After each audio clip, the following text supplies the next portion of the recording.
महाशिवरात्रि को लेकर तोरना द्वार बनाने के विवाद में बुधवार को पलामू जिले के पांकी में सांप्रदायिक हिंसा भड़क उठी। दोनों समुदायों के बीच पत्थरबाजी हुई और मारपीट भी हुई।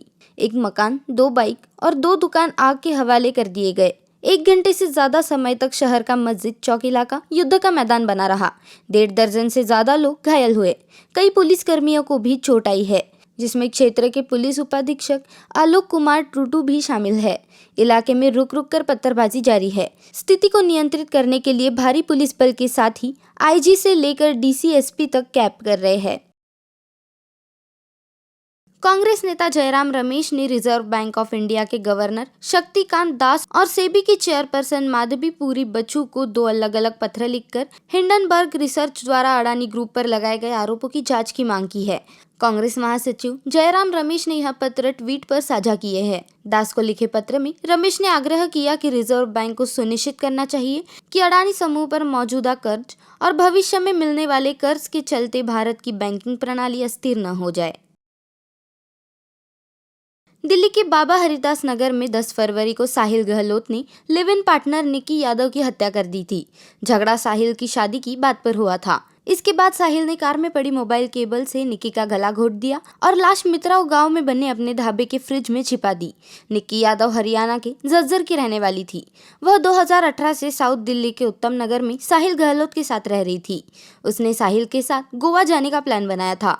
साहिल निकी की लाश को ठिकाने लगा पाता इससे पहले ही किसी ने पुलिस को खबर कर दी। पुलिस ने आरोपी साहिल को अरेस्ट कर लिया है, जबकि निकी का पोस्टमार्टम आज होगा। बढ़ते तापमान के चलते भले ही इन दिनों मुंबई की वायु गुणवत्ता में सुधार आया है, लेकिन वायु प्रदूषण के मामले में मुंबई दुनिया भर में दूसरा सबसे बड़ा प्रदूषित शहर बन गया है। स्विस एयर ट्रैकिंग इंडेक्स की नई सूची के अनुसार लाहौर नंबर 1 पर जबकि तीसरे पर काबुल को रखा गया है। स्विस एयर ट्रैकिंग इंडेक्स एक वास्तविक समय वायु गुणवत्ता मॉनिटर है। इसके अनुसार मुंबई को 29 जनवरी से 8 फरवरी के बीच एक सप्ताह के लिए देश में सबसे प्रदूषित शहर और विश्व स्तर पर दूसरे सबसे प्रदूषित शहर के रूप में स्थान दिया गया है। 29 जनवरी को मुंबई को प्रदूषण के मामले में सबसे खराब शहर की रैंकिंग में 10वें नंबर पर रखा गया था। बीबीसी के दिल्ली और मुंबई ऑफिस पर आयकर विभाग की टीम का सर्वे आज दूसरे दिन तक जारी है। सूत्रों के मुताबिक आईटी अधिकारी 2012 से अब तक के अकाउंट्स की डिटेल पता कर रहे हैं। आईटी अधिकारियों ने फाइनेंस डिपार्टमेंट के स्टाफ के मोबाइल, लैपटॉप, डेस्कटॉप जब्त कर लिए हैं। सर्वे के दौरान आईटी के अधिकारियों और बीबीसी इंडिया के संपादकों के बीच बहस भी हुई।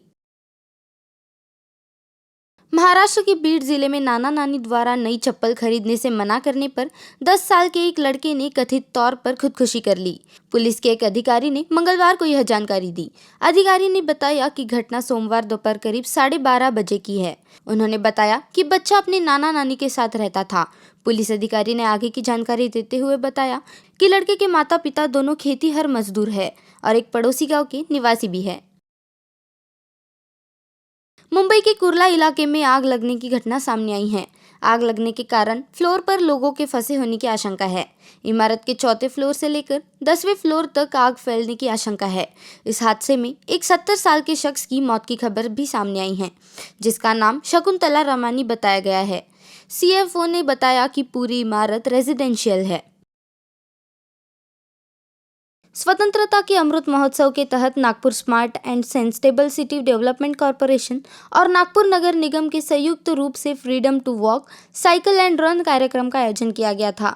इस साइकिलथॉन का आयोजन स्मार्ट सिटी मिशन, आवास और शहरी मामलों के मंत्रालय, केंद्र सरकार के निर्देशों के अनुसार किया गया था।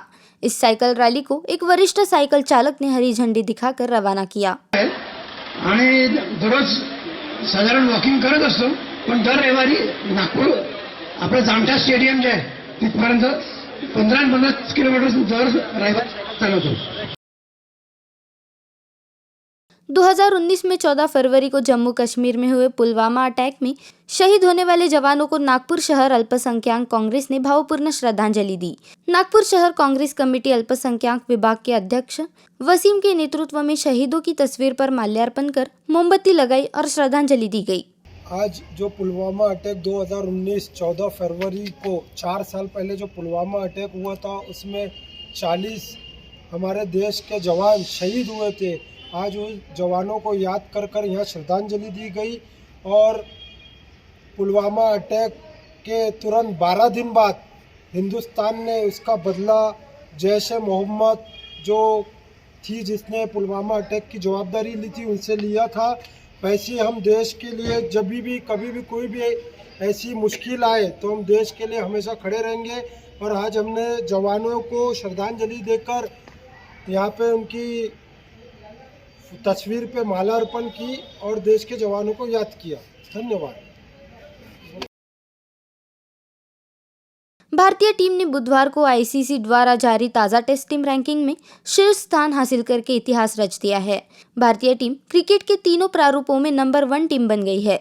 इससे पहले मैन इन ब्लू वनडे और T20 इंटरनेशनल प्रारूप में शीर्ष स्थान पर काबिज थी। भारतीय क्रिकेट इतिहास में यह पहला मौका है जब राष्ट्रीय टीम तीनों प्रारूपों में एक साथ शीर्ष पर काबिज हो।